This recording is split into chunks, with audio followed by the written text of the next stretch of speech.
আসসালামু আলাইকুম, আশা করি সকালে ভালো আছেন। সো আমার নতুন একটা ভিডিওতে আপনাদের সুস্বাগত। এবং আপনি যদি অ্যাডভান্স ইংলিশ থেরাপি ইউটিউব চ্যানেলের নতুন হয়ে থাকেন, অবশ্যই আমাদের চ্যানেলটা সাবস্ক্রাইব করবেন এবং যদি পেজ থেকে দেখে থাকেন তাহলে অবশ্যই পেজটা ফলো দিবেন। তো আজকের যে বিষয় সেটা হচ্ছে আপনি কিভাবে স্পোকেন ইংলিশ শিখবেন বা একটা বাক্য কিভাবে তৈরি করবেন, ওই প্রসেসটা মূলত আমি A to Z বলবো, যাতে আপনি শিখতে পারেন এবং আপনি যাতে শিখে নিজের পায়ে দাঁড়াইতে পারেন এবং অনর্গল ইংলিশে কথা বলতে পারেন। তো ফার্স্টে আপনি কি করবেন, যদি আপনি বিগিনার হয়ে থাকেন, মানে একবারে বিগিনার হয়ে থাকেন, মানে ইংলিশ সম্পর্কে আপনার কোনো আইডিয়াই নেই, তাহলে আমি আগে বলবো যে আপনি আগে একটু ইংলিশ রিডিং করেন, রিডিং পড়েন। হ্যাঁ, মানে বই পুস্তক পড়েন বা পত্রিকা পড়তে পারেন।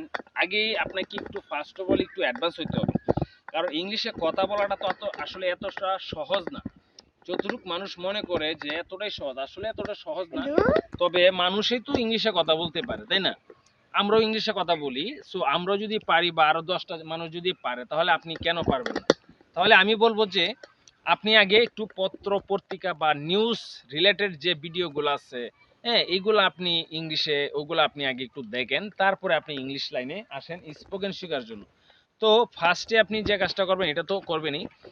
যদি আপনি একটু অ্যাডভান্স লেভেলের হয়ে থাকেন, মানে ইংলিশ সম্পর্কে আপনার মোটামুটি একটা আইডিয়া আছে, ভালো ধারণা আছে, এখন আপনি চাচ্ছেন স্পোকেন ইংলিশ শেখার জন্য, তাহলে আপনি যে কাজটা করবেন, আপনি ওয়ার্ড মিনিং কিন্তু মুখস্থ করতেই হবে, মাস্ট।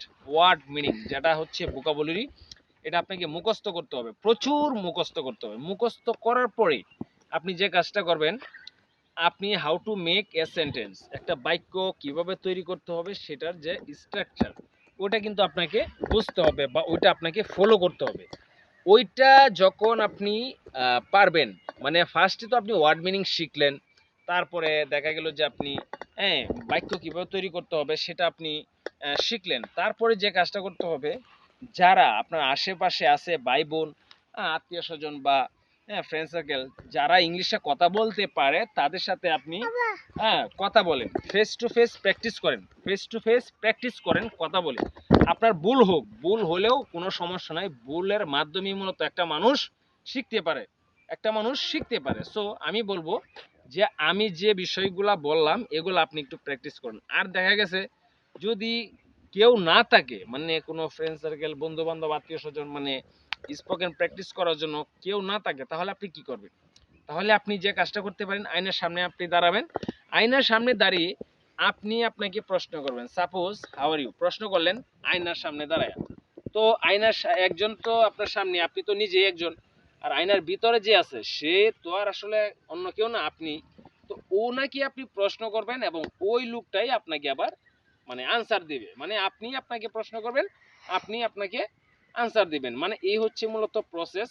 আদারওয়াইজ আমি মনে করি না যে অন্য কোনো উপায় আছে। আর এই যে অনেক প্রতিষ্ঠান বলে যে 2 মাসে কোর্স করুন, 1 মাসে কোর্স করুন, এগুলো হচ্ছে ভুয়া কথা, আপনাকে পরিপূর্ণ গাইডলাইন দিবে না।